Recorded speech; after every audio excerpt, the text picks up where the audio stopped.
Саламатсыздар ма балалар? Бүгін біз сіздермен қазақ тілі 4 сынып 96 сабақты өтетін боламыз.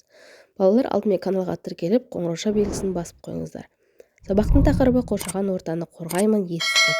Яғни бүгін өтетініміз мәтіндерге салыстырмалы талдау жасаймыз және етістік туралы білетінімді еске түсіретін боламыз. Ең бірінші балалар, езге мәтін беріліпті, сол мәтінді оқиық.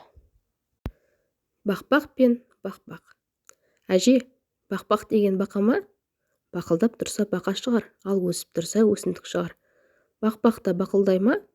Айналайын Мирашжан, сен бәрінде білгің келеді. Бақбақ деген өсімдіктің қандай болатынын мына кітаптан оқып берейін. Бақбақ тамыры жуан, шөпке ұқсас өсімдік. Жапырақтары топталып өседі. Жапырақтары сопақша, жіңішке, жалпақтау болуы мүмкін.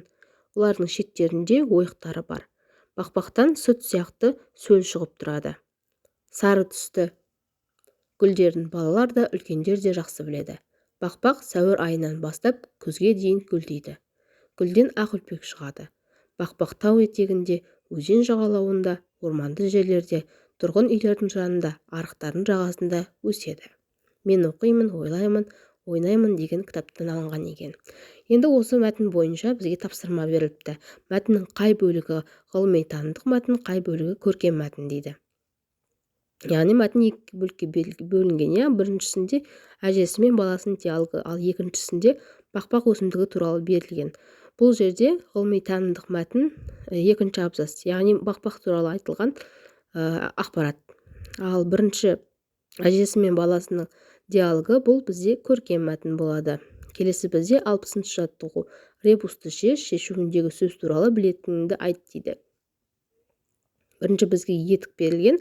Етік, яғни етік сөзінен соңғы әрпін алып тастаймыз. Сонда бізде еті қалады. Сәбіз сөзінен артқы 4 әрпін алып тастаймыз. Сонда бізде с сөзі қалады. Яғни үтіктің үсін алып тастаймыз, тік қалады. Яғни бұл ребустың жауабы етістік. Енді етістік туралы білгенді айт дейді бізге. Етістік заттың қимылын, іс-әрекетін, күй-жайын білдіретін сөз табы. Етістік не істеді, не қылды, қайтты деген сұрақтарға жауап береді. Келесі бізде 61-ші жаттығу. Жұмбақты оқып жатқа жаз делінген.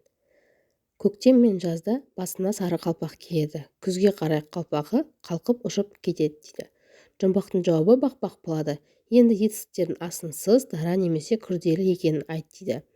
Бұл жерде етістік киеді және ұшып кетеді. Киеді деген етістік бұл дара етістік болады, бір ғана сөзден жасалып тұр. Ал бұл жерде күрделі етістік ұшып кетеді. Екі етістіктің бірігуінен жасалып тұр, яғни. Келесі бізде 62-ші жаттығу. Туынды етістіктерді теріп жаз дейді. Бізге екі қатарға бөлініп етістіктер берілген, соның ішінен туынды етістіктерді теріп жазайық. Туынды етістіктер бұл жырла, биле, ақылдас, ойла, ұсақта, тұзда. Бұл сөздер туынды етістіктер, себебі бұл сөздердің түбірі зат есімнен немесе сын есімнен жасалып тұр. Енді бізге туынды етістіктерді қатыстырып сөйлемде құрап айт. Неліктен туынды етістік екенін дәлелде дейді. Мысалы, дәлелдеу үлгісі беріліпті. Ақта туынды етістік, өйткені оның түбірі ақ. Ақ сөзі сын есім, оған та жұрнағы жалғанғанда қимылды білдіріп тұр. Сондықтан ол туынды етістік дейді. Енді ұсақта сөзін алып көрейік. Ұсақта сөзі туынды етістік, өйткені оның түбірі ұсақ, яғни ұсақ сөзі бұл сын есім. Оған та жұрнағы жалғанғанда бұл қимылды білдіріп тұр. Сондықтан ол туынды етістік болады. Екінші сөзді алып, мысалы, дәлелдеп көрейік. Тұзда. Тұзда бұл туынды етістік, өйткені түбірі тұз. Тұз сөзі зат есім. Оған да жұрнағы жалғанғанда бұл қимылды білдіріп тұр. Сондықтан бұл туынды етістік болады. Енді осы 62-ші жаттығу бойынша туынды етістіктерді қатыстырып сөйлемдер құрап айт делінген. Бірінші сөйлем, мұғалім берген тапсырманы оқы. Етістік оқы. Екінші, ана туралы ән жырлады. Бұл жерде жырла сөзі, жырлады. Үшінші, арман досымен жұмыс жайында ақылдасты. Төртінші, әжеңнің туылған күнінде биле. Бесінші, саян ертеңгі күнді ойлады. Алтыншы, анам етті тұздады. Енді бізде келесі 63-ші жаттығу. Тыйым сөздерді оқып жатқа жаз дейді. Бірінші, көкті жұлма, суға түкірме, күлді баспа, құстың ұясын бұзба, балапан шығарған құсты атпа дейді. Енді балалар, бұл жерде етістіктерді тап, мұндай етістіктердің қалай аталатынын есіңе түсір дейді. Етістіктер бұл жерде жұлма, түкірме, баспа, бұзба және атпа. Бұл етістіктер болымсыз етістіктер деп аталады. Себебі етістікке ма, ме, ба, бе, па, пе жұрнағы жалғану арқылы болымсыз етістік пайда болады.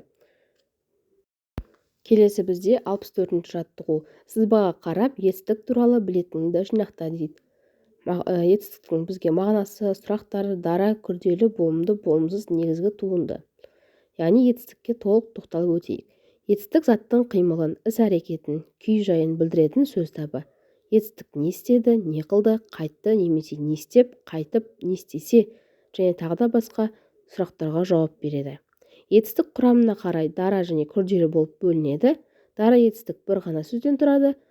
Мысалы, жапырақтардың сыбдыры естіледі. Сөйлемдегі естіледі етістігі бір ғана сөзден тұрған дара етістік. Күрделі етістік құрамындағы бірнеше сөз негізгі етістік болады да негізгі мағынаны білдіреді. Кейінгі сөздер көмекші етістік болады. Етістіктің мағынасына қарай болымды және болымсыз болып бөлінеді, ал тұлғасына қарай етістік негізгі және туынды болып бөлінеді. Осымен балалар, бүгінгі біздің 96-шы сабағымыз аяқталды. Менің каналыма тіркеліп, видеоға лайк басуды ұмытпаңыздар балалар. Сау болыңыздар.